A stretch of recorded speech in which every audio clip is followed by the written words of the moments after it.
self-care can feel uncomfortable for a reason.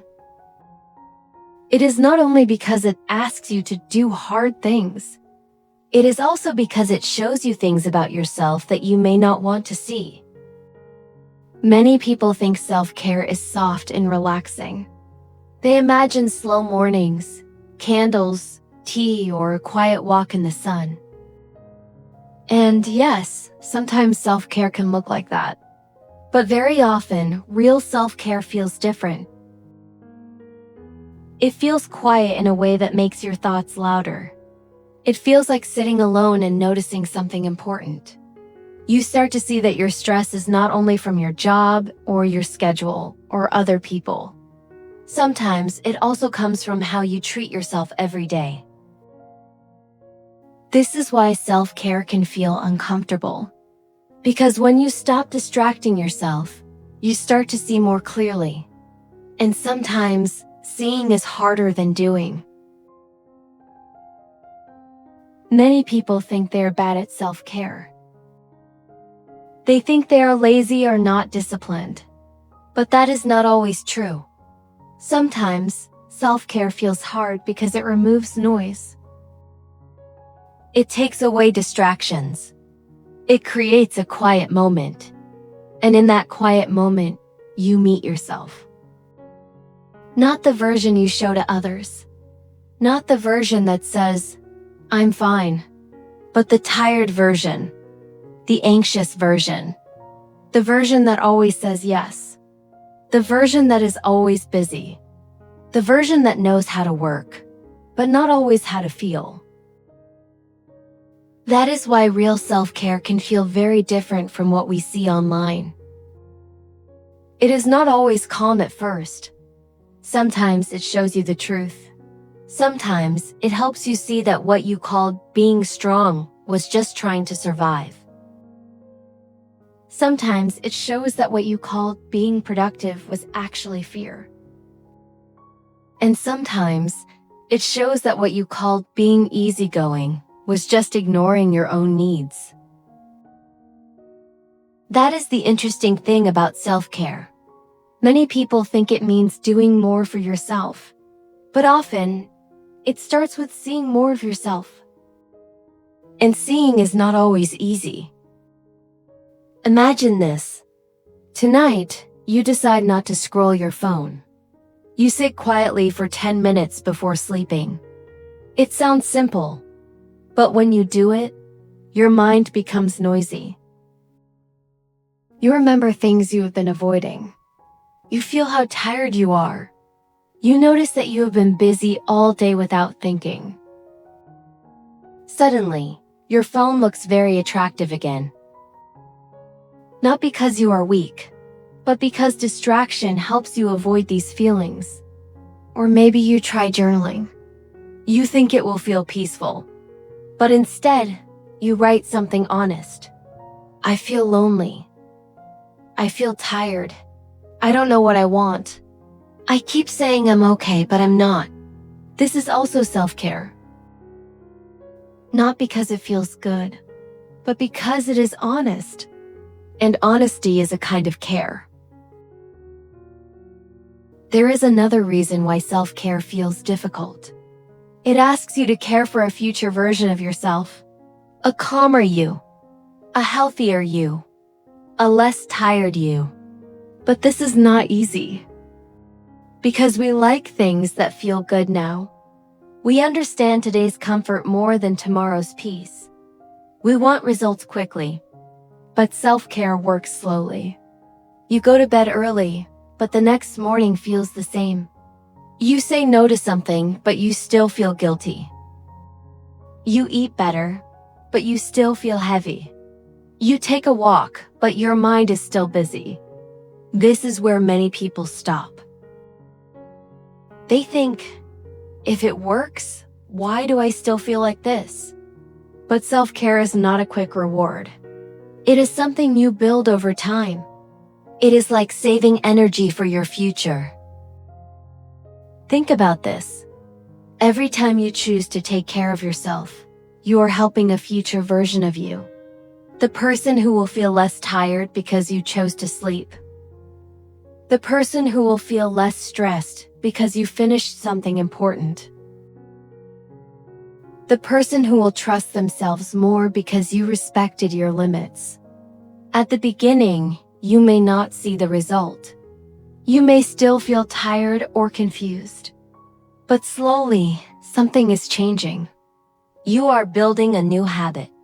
You are building a new relationship with yourself. Self-care is also connected to your identity. Every small action is like a vote. When you drink water, rest, or say no, you are saying, I care about myself, not in a big dramatic way, in a small, quiet way. And that is enough. The problem is, many of these actions are not exciting. Nobody celebrates them.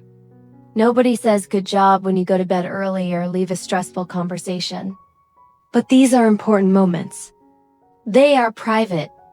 Only you know them. And that makes them harder but also more meaningful. There is also sadness in self-care, and people don't talk about this much.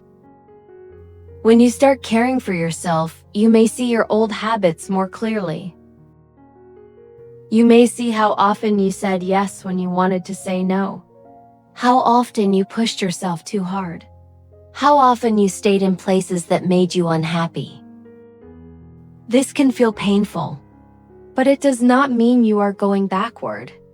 It means you are seeing clearly. And sometimes, before we heal, we need to see the truth. Let's look at a real example. Imagine someone who is always helping others. They always reply fast. They always say yes. People think they are kind and reliable, but inside they feel tired.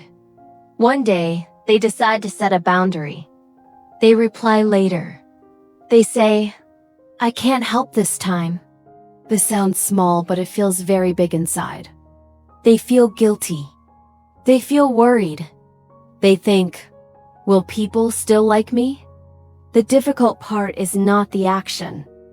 The difficult part is what it shows. It shows fear. It shows how they see themselves. This is why self-care can feel uncomfortable. It changes how you see yourself. Or think about someone who wants to rest but feels guilty when they rest. They sit down, but their mind says, you should be working. Why? Because maybe they believe their value comes from being busy. So resting feels wrong. Again, self-care is not only about the action. It is about what you believe inside. This is why self-care is not only about routines. It is about your relationship with yourself. Many people ask, what habit should I start? But maybe a better question is, how can I listen to myself more? Because if you only follow routines, it can become pressure. But if you build a relationship, it becomes understanding. You start to ask, what do I need right now? And that question is simple but also very brave. Being present with yourself is not easy. We live in a world full of distraction.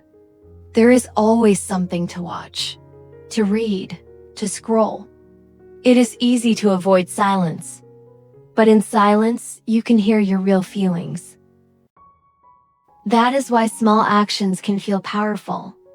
Going for a walk without music. Eating without your phone. Sitting quietly for a few minutes. Saying no when you feel tired. These things are simple, but they bring you back to yourself. And when you start coming back to yourself, something slowly changes. Self-care is no longer something you do. It becomes something you understand. Sleep becomes your body asking for help. Boundaries become your emotions asking for respect. Rest becomes your mind asking for safety. And when you listen, even a little, you start to trust yourself more. Not in a loud way, in a quiet way. You start to feel, I am here for myself. So maybe self-care is not always beautiful. Maybe it is not always relaxing or easy. Sometimes it is slow. Sometimes it is uncomfortable. Sometimes it feels like sadness before it feels like peace. But that does not mean it is wrong. It means it is real. If self-care feels hard for you right now, maybe that is not a bad sign. Maybe it means you are starting to see yourself more clearly. Maybe it means you are getting closer to yourself. And slowly, through small choices, you are becoming someone new. Not all at once. Not in a big way. But step by step. And one day, you may notice something has changed. The things that felt difficult before now feel natural. Boundaries feel easier. Rest feels safe. Honesty feels lighter. And taking care of yourself is no longer something you try to do sometimes. It becomes something you do every day quietly, like a promise to yourself.